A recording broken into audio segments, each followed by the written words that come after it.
So it's Saturday. And I told you we had a trip, or we had something kind of interesting. We're gonna go see a different boat. So we're here at a boat for sure. I'd say it's gonna be totally different from a norm. Today's gonna be all about history. Yeah, this is gonna be history, but it's gonna be cool history.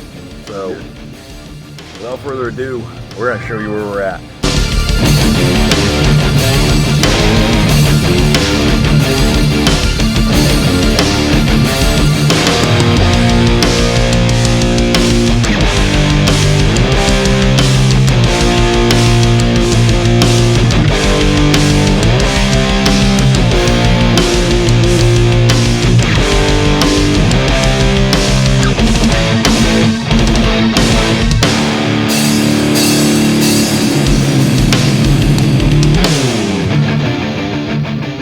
Look at the thickness of this. That's got to be at least 1.5 inches.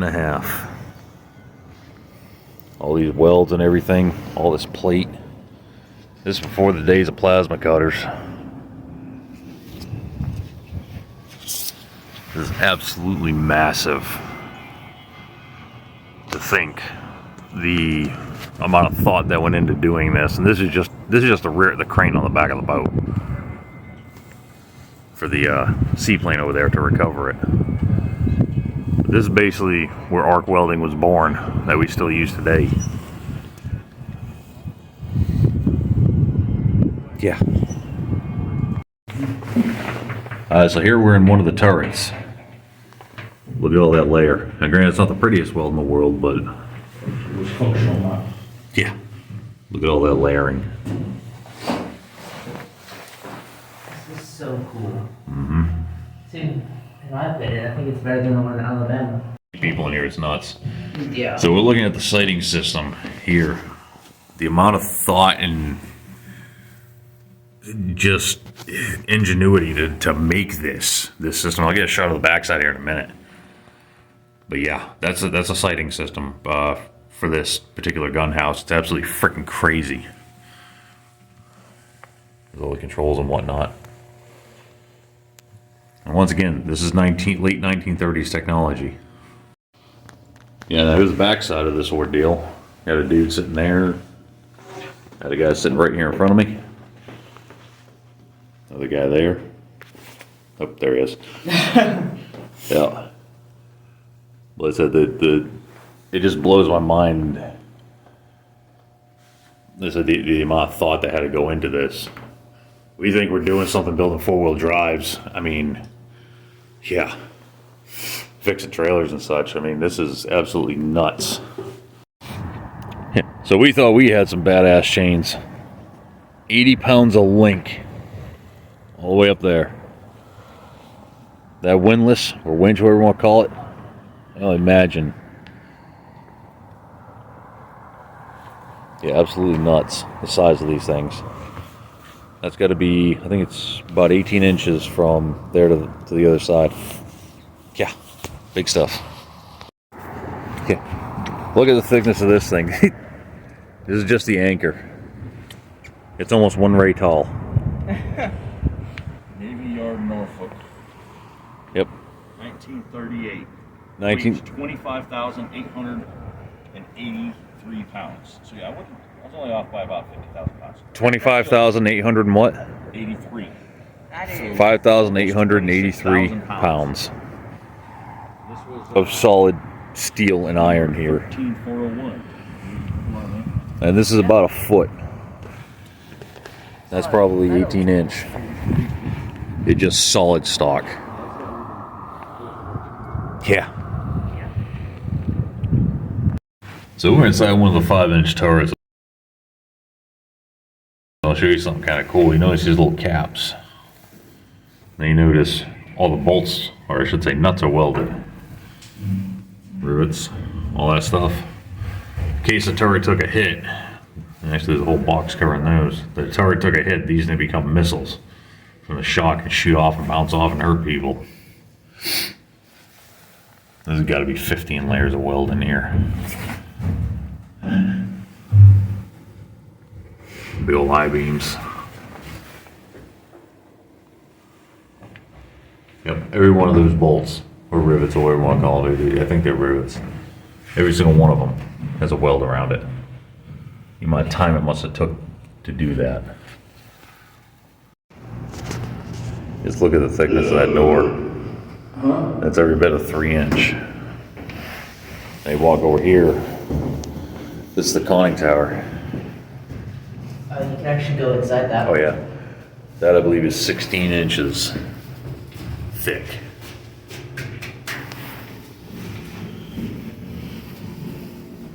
Yeah, that's a 16-inch thick steel door. That's absolutely crazy.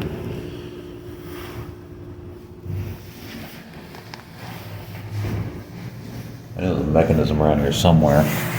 Yeah, right there it is, I believe. That's open and shut this door. It weighs like 3,000 pounds.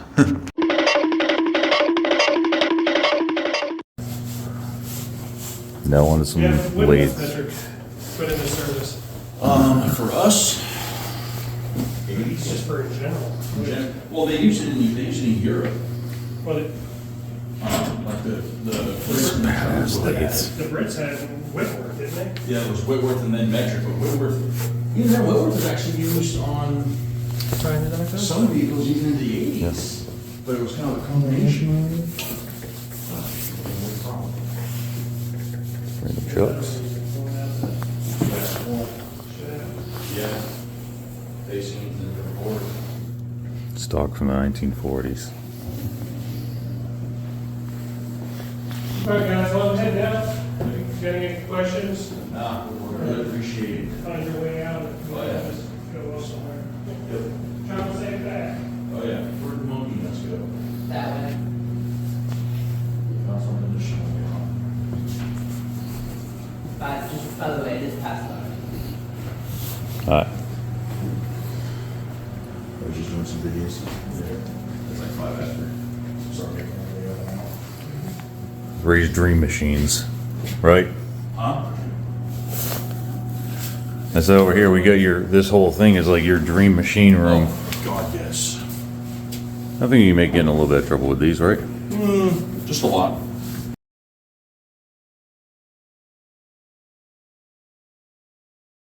Just sorry for the background noise, but Tighten it up, that's about the biggest, and before you, call it transmission you'll ever see. this is the air going to. 140,000 pounds. Maybe not the biggest, but it's freaking You huge. open the air thing, you crack this, you got combustion.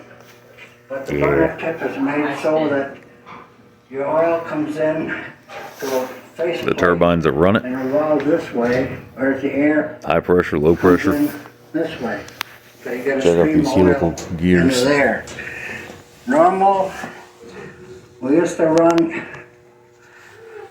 burner tip size 3507, and if we ring up.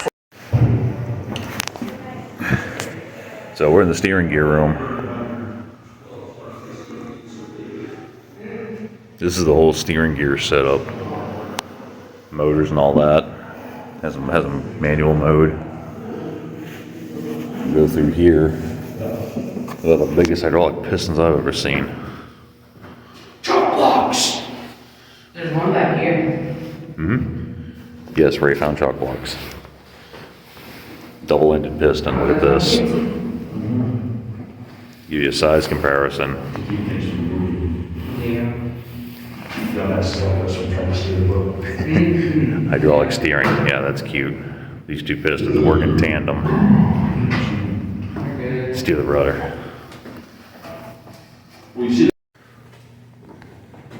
So yeah, this is the steering gear on the other side. So well better lit. Pistons, all that. There's the rudder and all them layers of weld all the way around. Yeah, use double shear on your one ton. That's cute. Look at all that. More gears. And just to give you an idea, that's got to be 7 or 8 inch thick. Same with that one. Yuck. So here's one of the chutes for the 5-inch powder mag, or for the 5-inch shell hoist. That's every bit of 2.5, 3-inch. Goes all the way up. How much oil it's sprayed into the firebox. Pretty cool.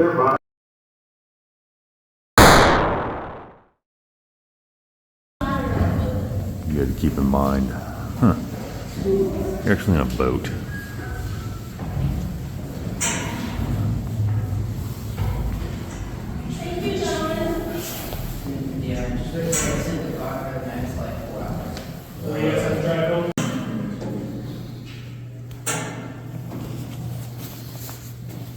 We actually made a front bumper for that truck with that too.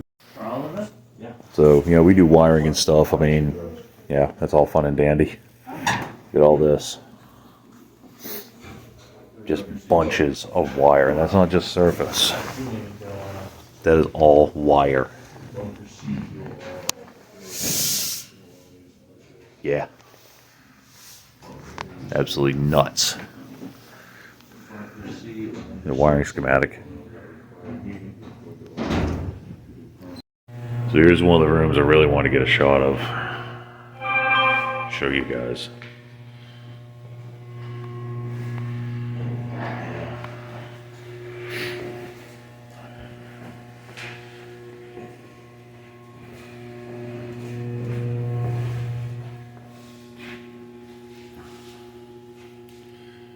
These are the men that died in different incidents on this boat. Died during military service in World War II. Yep. Thanks to all these names here, we have the freedoms that we enjoy today. Different breed. As you can see, sorry, it's a little windy. Canadian Air Force is here. For some reason. So, we're at the front of this mammal.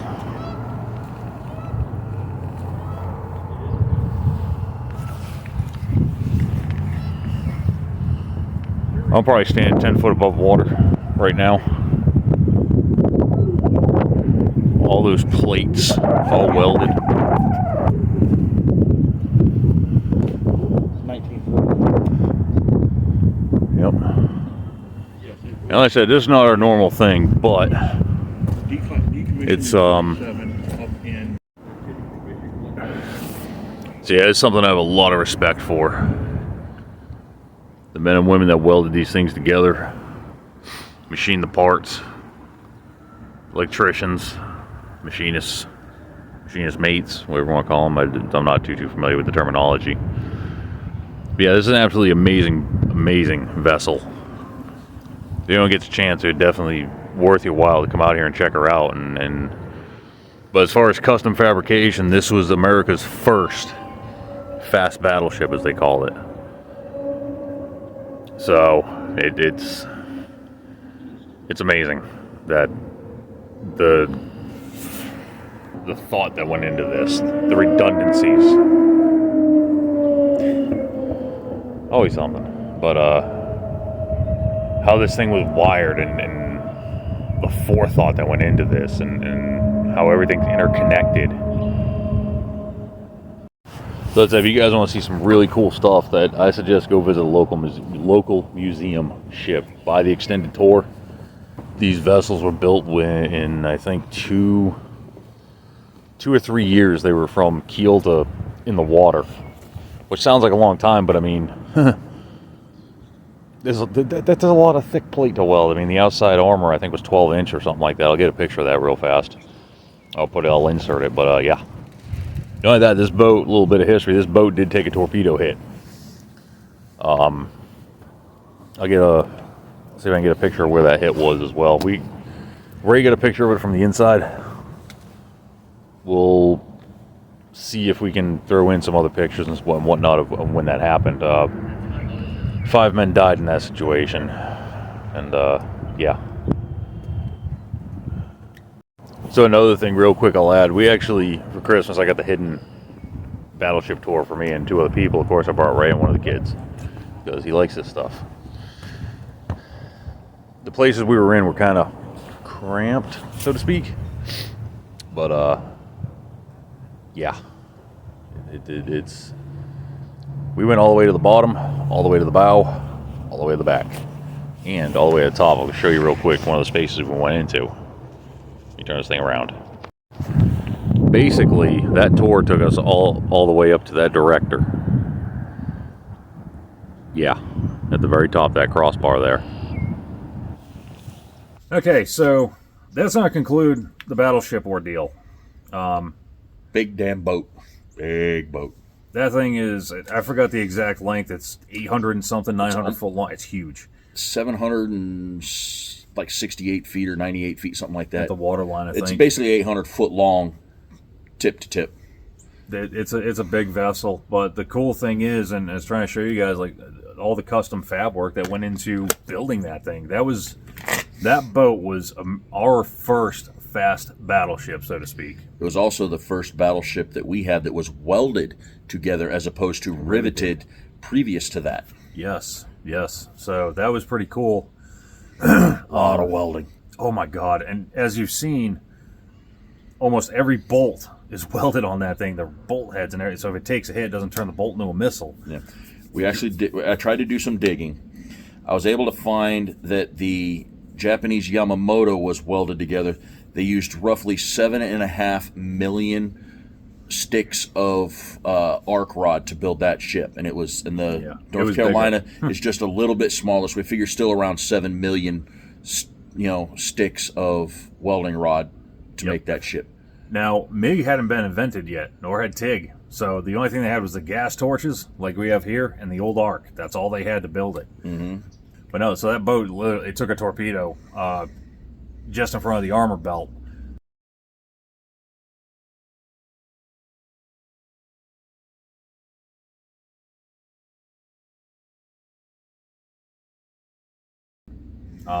Five men died in that incident, and that was it.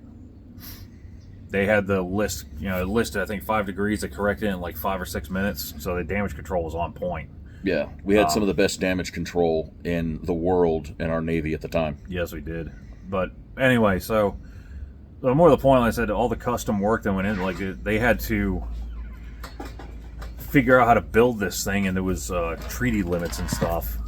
So that boat was built under the Washington and or London Naval Treaty. They had certain weight limits they had to follow. And they were able to make it happen. Now, granted, if I remember my history right, they kind of fudged a little bit of the paperwork, but that's whatever. It was assumed. Yeah.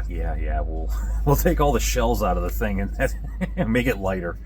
That's kind of what they did. But anyways, but no, that was the first battleship of its type that we built. And like I said, to figure out how to make that entire thing work, and you've seen all the wiring and everything else, like the amount of thought that went into it's just mind-blowing. I mean, you all get a chance. I mean, if you ever have a chance to go take that tour, do it. Yeah, you will not be disappointed. We took what's called a hidden battleship, so we got to explore the bottom end of the engine rooms, the bottom end of the gearboxes, and all that stuff. We were, I think, 6 or 7 decks below the deck, and then we had the opportunity to go 10 levels above deck. Yeah, that was pretty cool. Yeah, we were actually the lowest level we got. I think we were 10 or 15 feet above the actual 6 foot. Or 6 foot above the actual keel, the lowest point in the water. The lowest piece of steel on the boat. We went down as far below as the engines, where the pit sword goes through the hull to measure speed. Yep. So he showed us the hatch where it goes. I might have fit down in there. I don't know if I'd get back out, but it was about 6 foot down. That's where the pit sword goes through the bottom to measure the speed of the boat. That's how far down we went. It was pretty cool. But there's other museum ships around the country, and they're really fascinating. I know the Iowas out there in California, and the Missouris in Hawaii, the New Jerseys in New Jersey, which they just redid that ship. So yay. Yep. And then the Texas is being redone down in Houston. Yeah. Or Galveston. Yep, it's a World War I boat. I think they just wet the hull again. They're just doing a few more things while it's floating, and then it's going to go, I don't know where. Yeah, no, it's already in the water. They're just trying to figure out where to put it. Yeah. But in Massachusetts, they have Battleship Cove. Matter of fact, up in Salem, Mass, they have a cruiser up there. There's There's Patriot Point down in Charleston, South Carolina. Yeah, there's museum ships all over the place. But you ever get a chance, I mean, go check them out. I mean, granted, there's not many in the central part of the country because, well, there's just no way to transport one of those monsters. No. Go check one out. I mean, they're amazing. There's a lot of history, a lot of respect for the men that manned these boats. So we say men because back in those days, women weren't allowed to serve in the. They were not allowed on. They can serve, but they were not allowed on a combat role, and that was a combat ship, so they were not allowed. Yep. So it was the men that served. Granted, the women of that era, they kept us going. You know, Rosie the Riveter, and that was a real thing. You know, the women are in the factories making the bullets, the guns, all sorts of stuff to keep the men going overseas. So it was a countrywide effort. Yep. So like I said, go check out a museum ship. I mean, like I said, they're absolutely fascinating. But like I said, for your 30, this is it's something totally different than what we usually do. But we're both military nuts. I'm ex-military. He just I gravitate fascinated towards military stuff. So I'm fascinated with naval the naval stuff. The size of these things blows my mind. But that's aside the point, and then how they built them and blah blah blah blah blah. But anyways, so we're going to cap this video off with that. Like I said, hope you enjoyed it. Like I said, go check out a museum ship. Seriously, they're freaking awesome. But anyway, don't forget, like, share, subscribe, notification bell. Boing. Also, new subscribers, see we get a few more. Definitely appreciate it. Yay. So, remember, like, share, subscribe, comment, ring the bell, make sure all notifications. Yes, all of them. But anyway, so we're going to sign off for this week, and I don't know what we're getting into next week. No earthly idea. Kind of. Probably going to start working on the wrecker again, get that up and going. No, get the boat out of here. I miss my render. We'll see you next week.